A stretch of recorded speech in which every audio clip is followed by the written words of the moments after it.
Hi and welcome to day 8 of our 12 days of Christmas.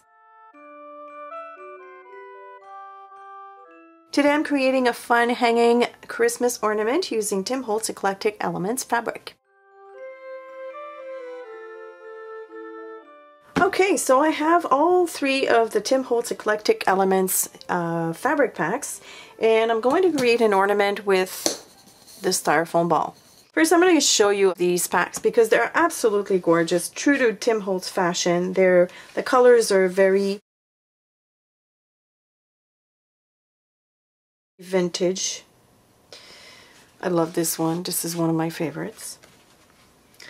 Love the colors. Love the colors. Very earth tony. Like the clock faces as well. This is beautiful. That's a gorgeous blue. This is another one. That's why I want to show them to you, because they're so tough to flip. So I want you to see them because they're just, I like them. The rulers, gorgeous green, kind of like a gray green. The red stripes. This pack's already open because I've started pulling some of them here. So this will be easier for you to see. Love that red and cream text. Love the clock faces again. The rulers. They're all different, by the way. They might look like the same, but they're different colors. And this one, I've already cut into that one. So I'm going to pick my fabric and then we'll cut them into pieces, into little squares, and we'll create the ball. Okay, so what I did is I took 2 of the packs, and I'll give you the numbers. The first one is, it's called Melan, M-E-L-A-N. The other one is Docum, D-O-C-U-M. And I've separated each of the packs by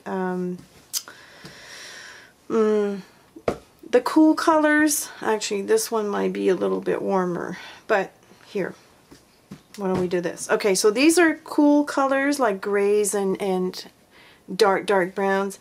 These are more of the warm tones. And this is my reds. I have only 2 reds in these 2 packs. You know what? I'm going to put these here. All right. So I think I'm going to use cool and with hints of red here and there for now. So I think I'm going to put the warm tones aside for now, and I'm going to use the 2 reds and intersperse that amongst the cool color. I will cut into the red one first, and these are 6 by 6 pieces. So I'm going to start by cutting one piece in half. And then I'll cut down the middle each of the halves. Okay, they're not going to be all the same, and that's fine. And I'm not going to measure because who has time to measure? That's crazy. And then I'll do the same on the other side. So down the middle, here, and here. So they're not going to be perfectly square, and that's fine too.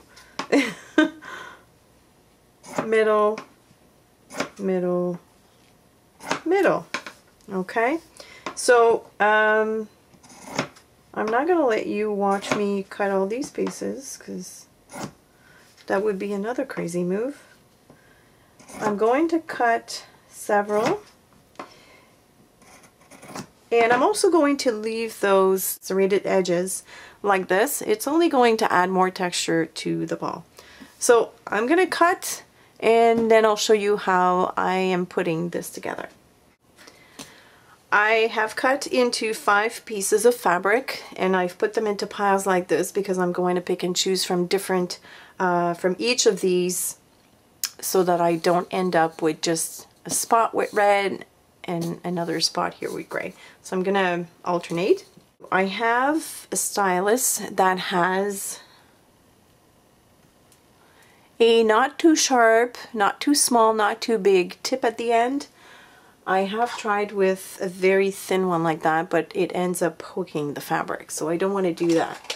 So I'm either going to use this end or that one. I'll see how it goes. And I also have the Tombow multi-purpose liquid glue. I'm going to take one piece of fabric with the good side facing me. I'm going to poke in the middle through my fingers so that I have the fabric wrapped around the ball at the end of my stylus. I'm going to dip into the glue and then poke in the ball and then remove the stylus. And I'm going to do this all over the ball. Very simple. Let me put a glob of glue right here.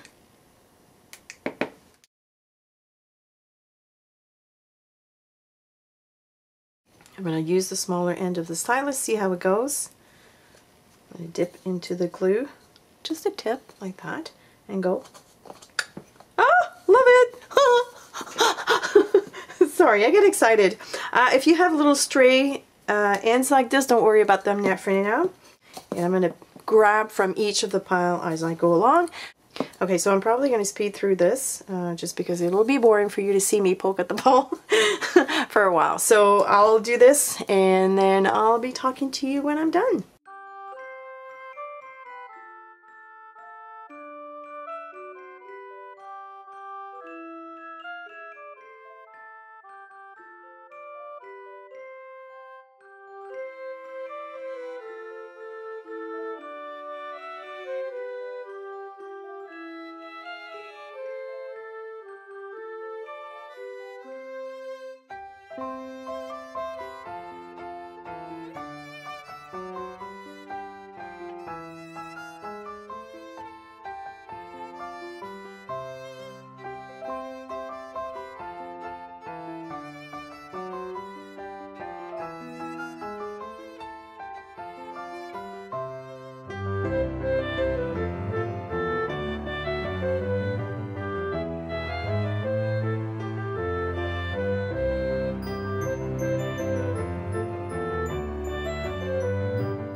Alright, so I'm more than halfway through, and now would be a good time to choose the spot for the ribbon with which we're going to hang the ornaments. I have this absolutely gorgeous ribbon that we sell by the yard, and it fits perfectly with the fabric that I have chosen. So I'm going to probably do, I would say this is a 12-inch. Yeah, I'm going to take 12-inch and fold it in half, and I think that's long enough. As for holding the ribbon in place, I have two options. I have a regular push pin here and also a little pin with a tiny ball at the end, or small ball at the end.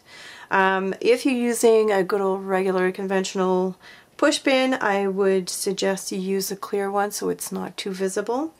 But I'm going to use that guy here.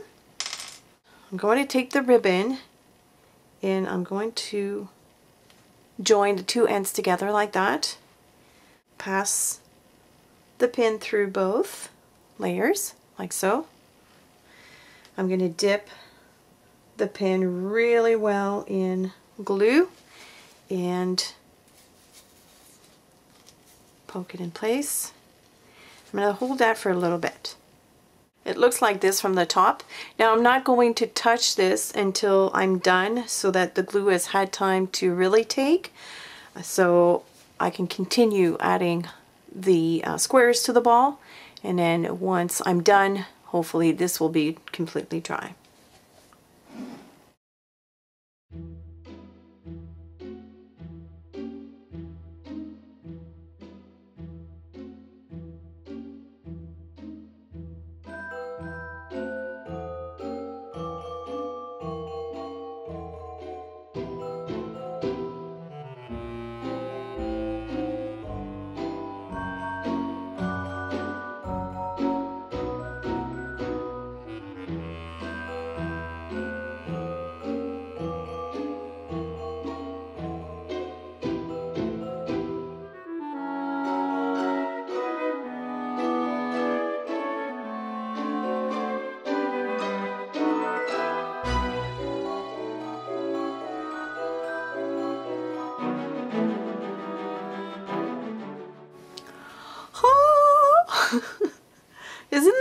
so much fun. It's like a big fluffy ball. Oh, love it. Here, let me give you a close-up. And I'm sure I will find some spots that are missing a piece here and there. But overall, I think I've pretty much covered everything. Oh, I love it, love it, love it. I love the fabric. Look how gorgeous. I love the muted tones. I just absolutely love it. But it's not going to stay like this. I'm going to zap it just a little bit, not too much, with the Gold Lame Color Shine by Heidi Swapp. So I'm going to bring back my, or bring in my trusty box. And I have no idea how you're going to be able to see this on camera. I don't want any on the ribbon. I just want little hints here and there. Here we go. I'm going to hold the ribbon in my hand so I don't get gold on it.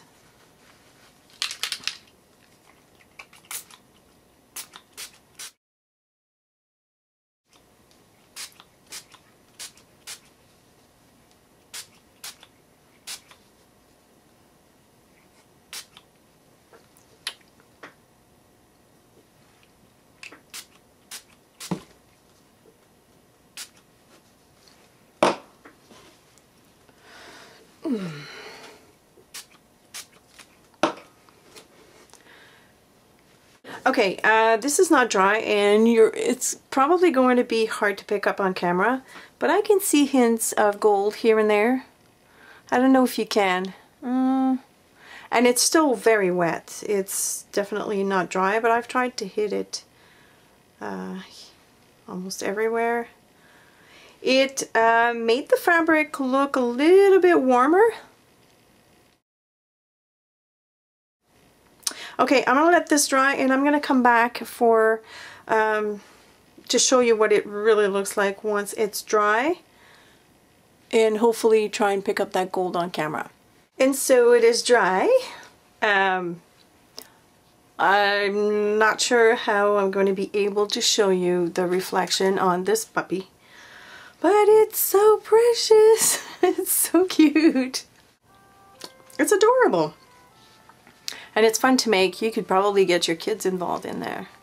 Alright, so that concludes our day 8. 4 more videos to go. And as usual, thanks for watching. If you have any questions or comments, leave them below, and I will see you for day 9.